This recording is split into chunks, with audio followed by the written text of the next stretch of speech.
Alright everybody, welcome to the Beast. This is located on the Brazos River in Waco, Texas. This is the Waco Annual Charity Open. I'm 981 rated and I have 128 wins. This was actually my 100th PDGA win 2 years ago, and this course has a lot of special memories for me, so I'm excited to get this kicked off here. We're starting on hole 1. It's 291 feet, dead straight, but there is an initial gap you have to hit. There's also OB the entire way down the fairway, left and right, and if you don't hit that gap, you are going to find yourself OB and essentially having to re-tee. So the first decision, straight or up over the top. Lots of players go up over the top, but I like the straight play because it's just more direct and the wind gets in your way less. Unfortunately, started out with a late release here with my buzz, and I hit an early tree, but it did touch down safe, and I'll have this look from 100 feet with my banger to get up and down for a par.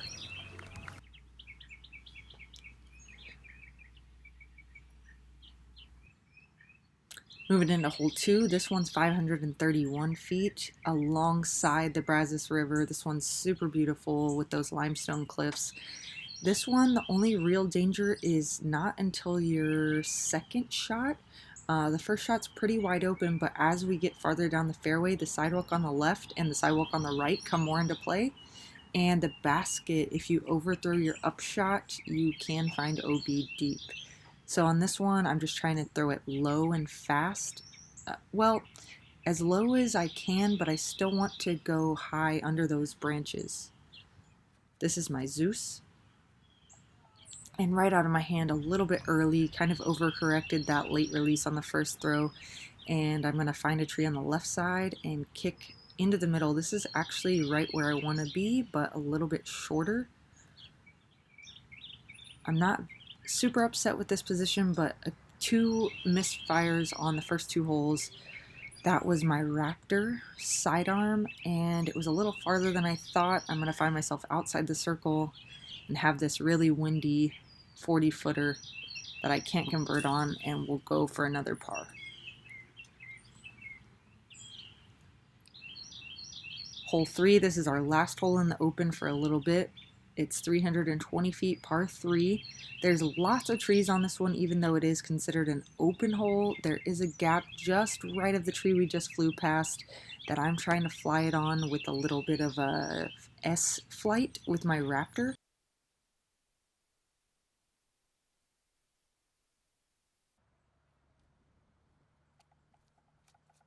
I really want to get this one on a lot of power with a little turnover. A little inside, but that was the line I was going for. I just wanted it to be a tiny bit straighter, so I am going to be slightly short outside the circle on the left. And I am running at this one, even though it's windy. I felt good about it. Good committed bid right into the chains, but it did not stick, and I'll settle for another par. Hole 4, first hole in the woods. This is the section that they call the Beast. This one's 441 feet. And the first shot is crucial because the landing zone is so small if you want to be in position for that birdie 3. Right about where that guy's standing is a good spot, but obviously not into the woods. Then you're forced with the decision, do I want to go outside or inside? No matter where your drive lands on this one, you aren't fully prepared for the next shot because every 3 inches to the left or right makes a huge difference on your next shot. I'm going with the Banger GT here. I think it's perfect stability and speed for this hole. And that's exactly where I wanted to be. But like I'm saying, I still don't know exactly what I'm going to be looking at until I stand up to my lie. I do have this direct route. Cuts off some distance if I go that inside gap. But I just let it go a little bit too wide and it skips forward into the bush. So I do have a look, but it's pretty hindered by all these branches. I'm still going to give it a bid. Oh, and just a tiny bit low off that cage. Luckily staying safe. That Brazos River does come into play on this one. And just kind of weird stance causing me to think about some things and just wonder if I had full balance.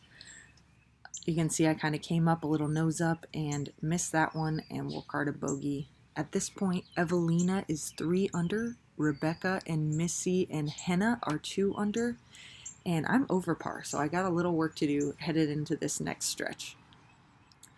Hole 5, 264 feet, par 3.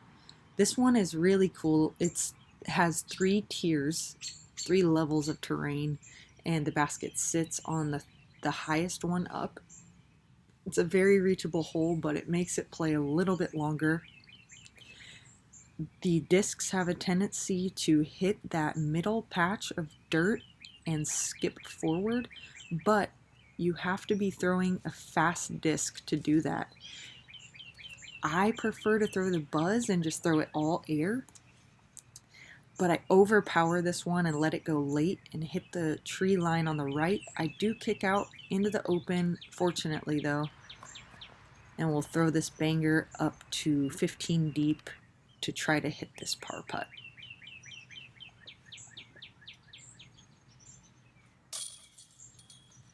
And that one felt good, you know, just tell myself the last putt doesn't matter. That was a weird stance. Don't think about it. It felt really good to hit that one right in the center of the basket. So moving on to hole 6, 267 feet. This one's a par 3, and this one, instead of uphill, it is downhill with a second tier that the basket sits on down below you. This one, players debate sidearm or backhand. I personally prefer the backhand because it continues forward as it turns, whereas the sidearm will just, as soon as it starts turning, it will just dump. And again, an early release here. I knew it right out of my hands, just pure disappointment. And now I have this very difficult look to try to save par, and I have nothing. I went for a little gap that was like, I don't know, 12 inches by 12 inches and missed it. So I have another banger GT shot to get up and down for a bogey. This one felt really good out of my hand. And again, similar to that last putt, I was just telling myself, don't worry about that first approach. The gap was tiny. You know how to throw these shots. Just throw it smooth and get up there. So you can see the leaderboard. Missy and Henna and Evelina are all in the same position that they just were. No movement there. Hole 7, par 4, 462 feet. This one is wooded on the tee shot, but then you find yourself in an open field where your drive's going to land and where you're going to be throwing your second shot to. Then underneath you is this ditch that the basket sits just behind. So first priority, get out of this gap, make the Mando, which sits on the left, and have an open look. This is my Raptor, and I get perfectly through the gap and way far up there. This is actually farther than I have been, but a little bit far to the left. So I'm going to have a tricky look here, and I'm going to go with a sidearm Annie with that banger GT. I like the way it comes into the green. Oh, and the last tree kicks me down into the ditch, but I still have about a 35 to 40 foot putt uphill at the basket, and I am unobstructed. Sorry. Just didn't get it quite high enough. I really wanted to make that one, but I will have to settle for a par 4. And I moved to 2 over after that last bogey. Hole 8, par 3, 213 feet. This is the shortest hole on the course, but also the smallest gap. And this one gets in your mind unlike any other hole out here. Everyone that plays disc golf should be able to get this one close, but that gap just really makes you question things, and the low ceiling. I'm going with the sidearm here with my Raptor and just trying to throw it low and get a little skip. Little early out of the hand. And I'm finding the trees midway down the fairway. And we'll have to step out with my Fierce and throw a patent pending. Have about a 22-footer left to save par. A little bit low on that one, but I'm happy to find the basket and save the par there. This is not one you want to bogey. Hole 9, par 4, 519 feet. This one actually used to be a par 5. You have to get your drive down this tier into this bowl to attack it for a birdie. But that is very difficult to do, as you saw all those trees. So the main objective is to just get through clean, get down to the bowl, and then attack this last gap up to the basket, which sits just right of the gap. So this one is made to make you make a decision. I am going for the par here with my Banger GT. I'm trying to go just under that branch that you see. This is a very low ceiling.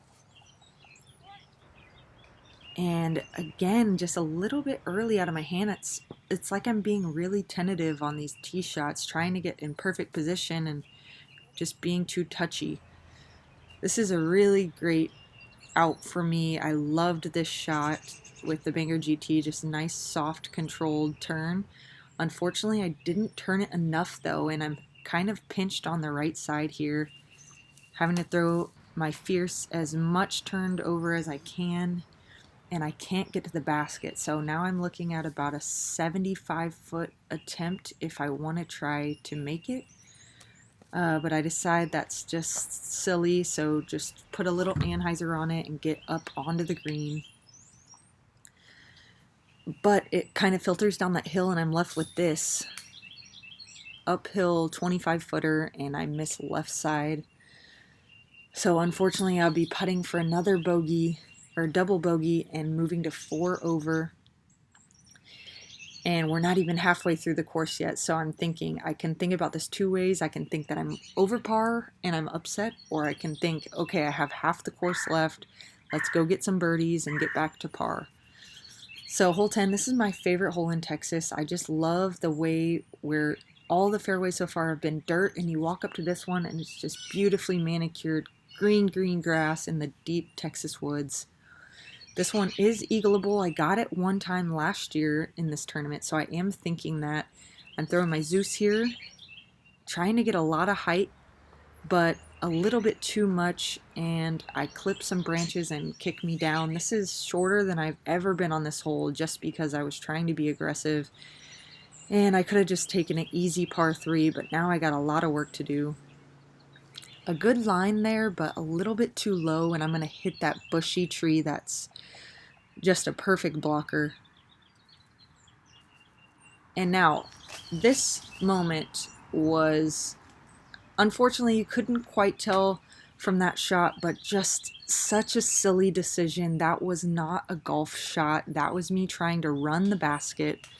I got really aggressive, telling myself I'm not going to bogey another hole, and just ran it, trying to make that shot, and finding myself deep in the woods. I'm gonna card a bogey after missing that putt, and now I'm a little bit upset with myself that I did not make a golf decision there. Hole 11, par 3, 279 feet. This is the shortest hole on the course that's on the back nine. So this is the last good chance at a birdie 2. I'm going with my soul here, and I'm throwing it not super soft, but pretty tamed down, trying to just throw it right at the basket, but again, a misfire, a late release, and I'm in the woods throwing this fierce, trying to get myself up to close to the circle so I can have a look to save par, but I got a lot of distance left on this putt, and at this point, I am just trying my best to keep all my emotions inside as I card another bogey and move to 6 over. Hole 12, par 4. Used to be a par 5 last year, 609 feet. This is the last wooded hole, and this one is very tough. Off the tee, you're thinking sidearm or backhand. I'm personally going with the backhand so I can penetrate forward at the end. The sidearm just tends to skip right and go into the woods. Then the second shot, you're flying through right now. We're trying to go straight through this gap and then a last minute turn over this hill onto the green. But that, the way I just described it, is for the birdie 3, and that is very difficult. So somewhere along there, you're probably going to have 2 shots Last minute, I decided to go sidearm because I've had so many release errors this round. I did practice the sidearm, so this wasn't a very big game plan change.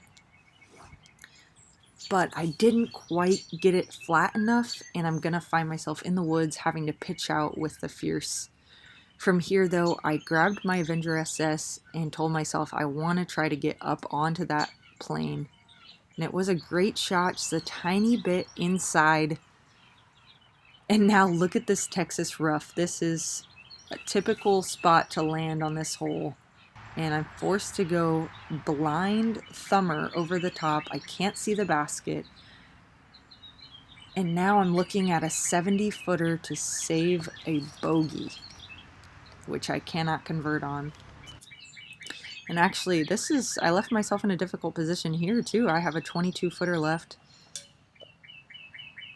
And do not convert. So this is a really rough stretch for me. Carding a triple bogey, way out of scoring range. Evelina is at 4 under and Heather Young is at 1 under. So we got 2 players under par and I'm well over par. I need to take this opportunity in the open and get some birdies. Luckily, my mistake all around has been early and late releases. And now moving out of the woods, I should have a little bit more room for error. So this one's a par 4, 555 feet. And this one has a Mando on the right side that does come into play for most players. Some players actually go sidearm low. But I like this Zeus up high challenging that Mando. It's going to get me the most forward progress.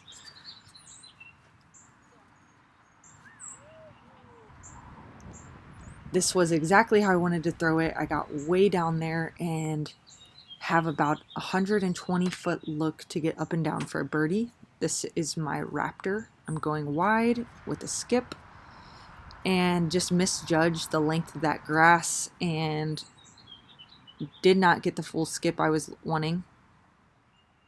Still looking at 25 feet. And I was very, very happy to hit that one and move to 8 over.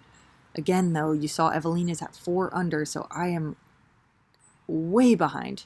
Looking to get some more birdies. I can't, just stay happy in that moment. I have to push forward, moving into hole 14. This one's 303 feet, definitely a gettable birdie. And if you see these rocks right behind the basket, if you go a little bit past that, you are OB deep, and there's OB on the right and left as well. I'm trying not to bring any of those into play. I'm just going with my Tour Series Buzz here, dead straight, right at the basket with a little bit of hyzer finish.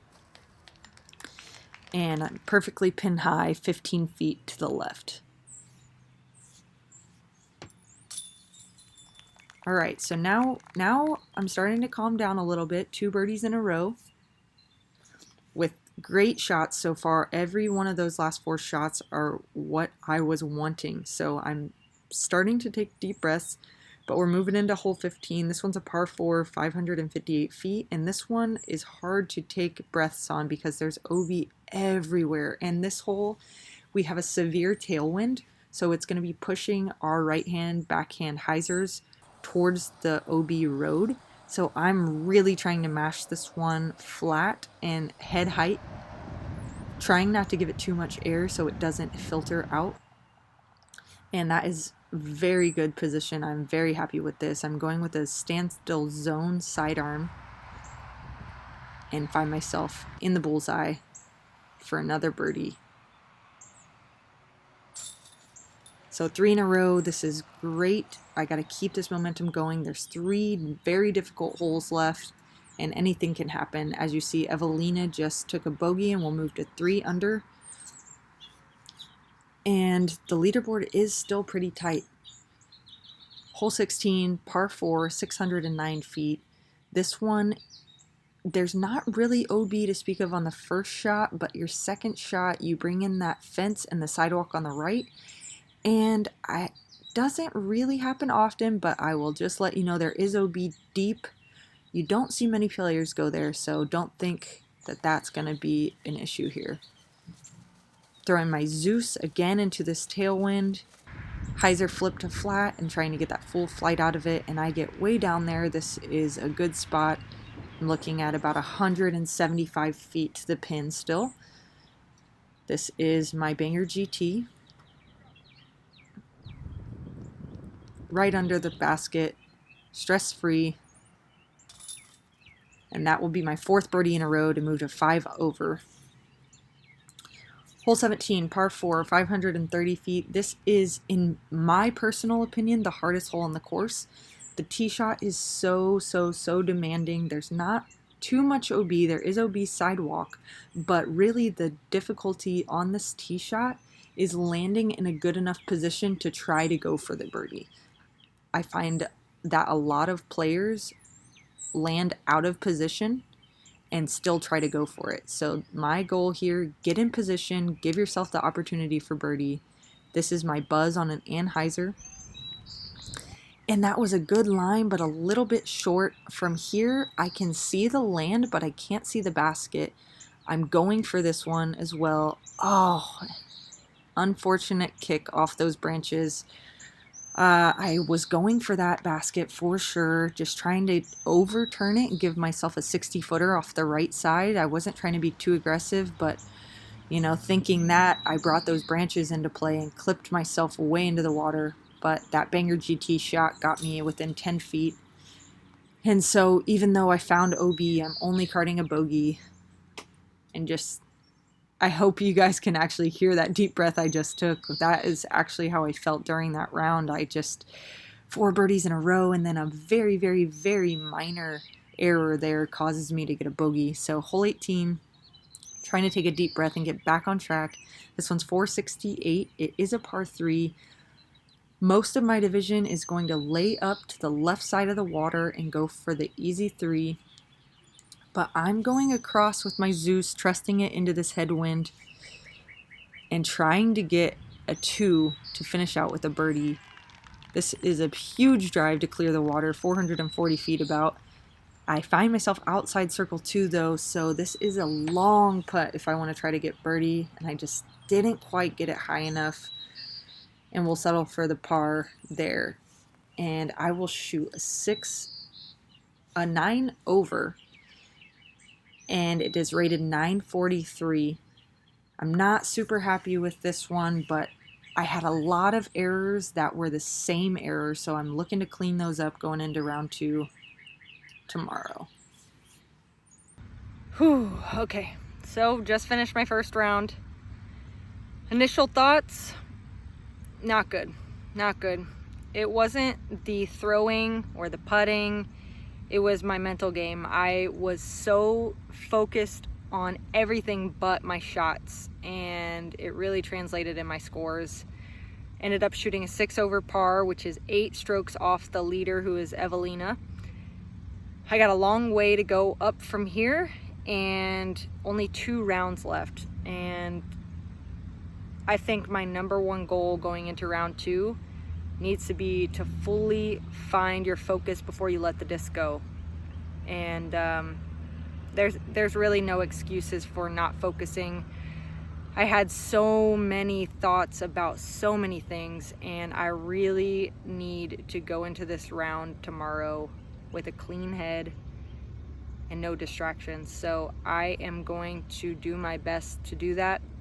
Obviously there's no like button focus, so it's harder than it sounds, but I'm gonna just take my time, take a couple extra seconds, and just shake those thoughts off, even if I have to physically do it and just be like, no, stop thinking that. So yeah, thanks for bearing with me, watching me struggle. I hope it wasn't as hard for you guys to watch as it felt on my heart.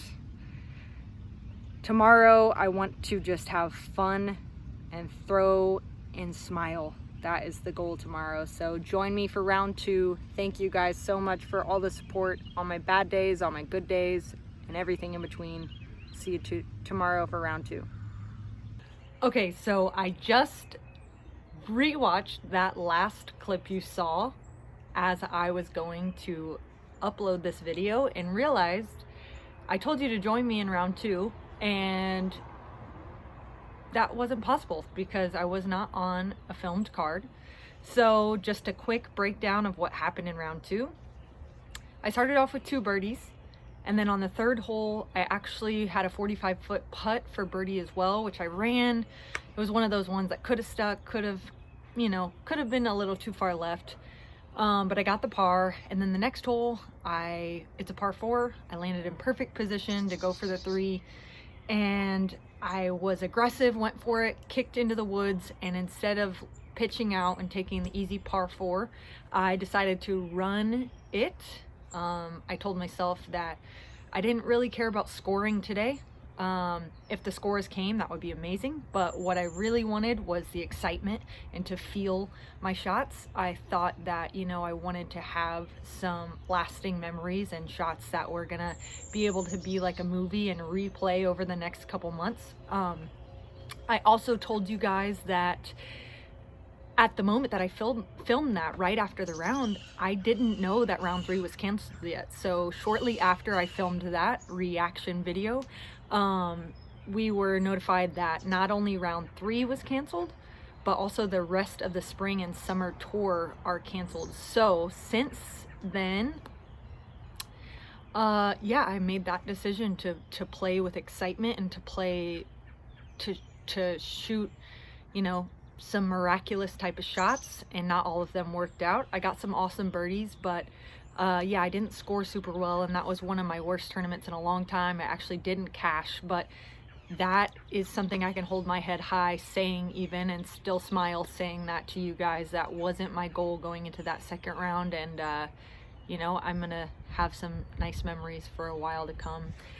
Anyway, I just wanted to update you guys on that 2nd round and let you guys know that there was no 3rd round, and the rest of the tour is canceled for the next little bit. It's so sad to say that.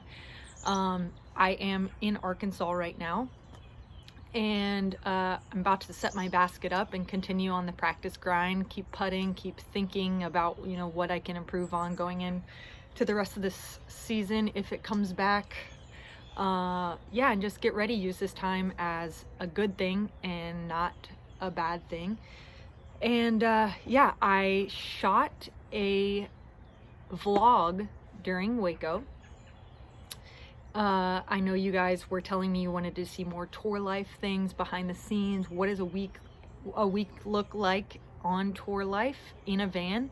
So I shot a vlog. I'm editing that as we speak, and that should be on my channel within the next couple weeks, hopefully sooner than that, but I don't want to make any promises I can't keep. So at least within the week. But if you guys want to be sure you know exactly when it goes up, make sure you subscribe and hit the bell for alerts. A little bell notification, hit that.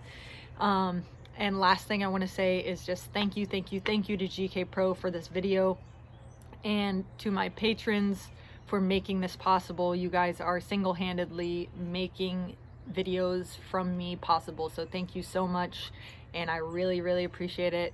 And you guys stay tuned for all the behind the scenes moments from Waco. That will be my next video I put out. See you guys soon.